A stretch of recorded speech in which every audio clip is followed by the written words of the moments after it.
Chairperson of the African Union, Excellency Lula da Silva, President of Brazil, Excellency Moussa Faki Mohamed, Chairperson of the African Union Commission, Excellencies, Heads of State and Government, distinguished ministers, ambassadors, invited guests, ladies and gentlemen, welcome to Ethiopia.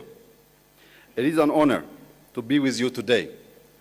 Since we last met, the world has witnessed profound transformations shaped by geopolitical competition, economic challenge, climate change, and technological advancements. While we celebrate the African Union permanent membership in the G20 and the opportunity it gives the continent to be heard on global issues, there are still important questions we need to address. What role do we, Africans, want to play in this evolving global power structure? And how do we become key players in the distribution of economic power? In an attempt to answer these questions, allow me to take a step back in history. Africa is where modern humans arose. Our ancient kingdoms and empires were home to many significant inventions and innovations, particularly in agricultural techniques, in the use of medicinal plants, and in the construction of impressive architectural structures, all being a testament to Africa's important contributions to the world civilizations in critical areas such as science, technology, and education. However, our continental path towards greater achievements and progress was disrupted by colonialism. The strategic approach of the colonial powers was centered around dismantling the core essence of our nations, undermining our knowledge, our spiritual and cultural heritage, replacing our ancient education systems with Western-style education that was introduced as being superior. Even though Ethiopia dealt colonialism a heavy blow at the Battle of Adwa, attempts to undermine Ethiopia's unity by exploiting our diversity to perpetuate ongoing conflicts continued throughout the centuries. Excellencies, ladies and gentlemen, uncovering these deep historic facts and bringing them to light is necessary to move forward for us as Africans for greater self-determination and dignity. Our land is rich.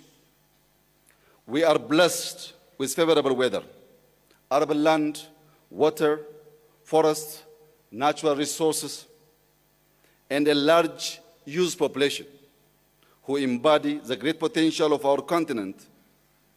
We should not be seeking for aid. In order to grow and ensure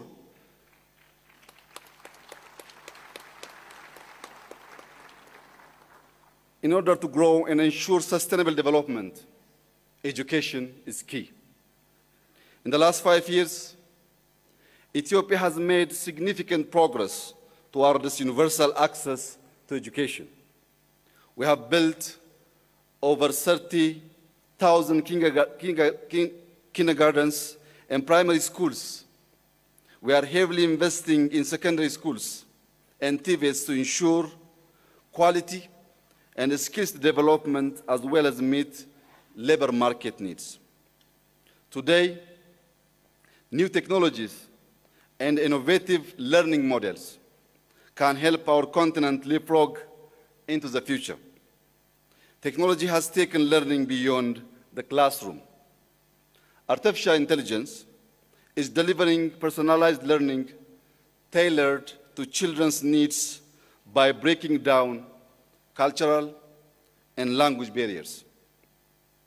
Such advancements will allow our youth to unleash their entrepreneurial spirit, problem-solving skills, and determination to overcome challenges on Africa's development path. But we all know that one of the major factors affecting education systems are investments and financial constraints. Our financing needs are growing due to climate change and the cost of living crisis. Among others, debt is a burden. Inequalities in the international financial architecture makes access to finance inadequate and expensive. The world needs to internalize the fact that the population projection of Africa in 2015 is 2.5 billion people, making us the most populous continent in the world. Africa's rise should be important to the entire world. We need to grow.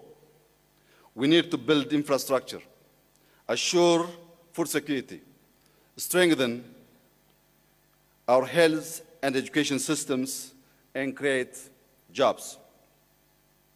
All of this requires long-term financing. While I renew my call to all major financial agencies to consider the realities of today's world, and particularly for middle and low-income countries, allow me to draw your attention on some of the opportunities our continent has for the Africa we all want. First comes Africa's thriving digital economy. Majority on the continent have phones, and mobile data is rapidly growing. We are starting to produce large data sets that the AI system require to allow us to learn, make prediction, inform our policies, and act. Having a robust Pan-African data governance strategy aligned with the principles of Agenda 2063 will boost the continent's competitiveness, ensure productive cross-border data flow, and protect individual rights. In addition, increasing infrastructure connectivity between our countries by building roads, airports, ports, rail networks, pipelines, and communication networks will link communities, increase trade, and enable economic integration. Furthermore, I would like to touch upon the need to secure peace and stability, which are, of course, the necessary foundation for economic and social development. Ethiopia firmly believes that regional and continental integration is essential to diversify our economies, ensure peaceful coexistence among us neighbors, and work together for our common growth. Africa needs strong regional and continental platforms where national development challenges from a geographical, logistics, and security perspective are taken into consideration. All of us here gathered today need to embrace the complexity of the world we live in and have critical debates to bring about creative but yet pragmatic solutions that will lead us to the transformation for Africa to prosper. I conclude by thanking our outgoing chairperson, President Azali Assoumani, for his leadership and for representing our organization on the global stage. Allow me to also warmly congratulate our new chairperson. wishing him success during his tenure. I wish you all a fruitful summit, a fruitful stay in your second home, and God bless Ethiopia, God bless Africa. I thank you.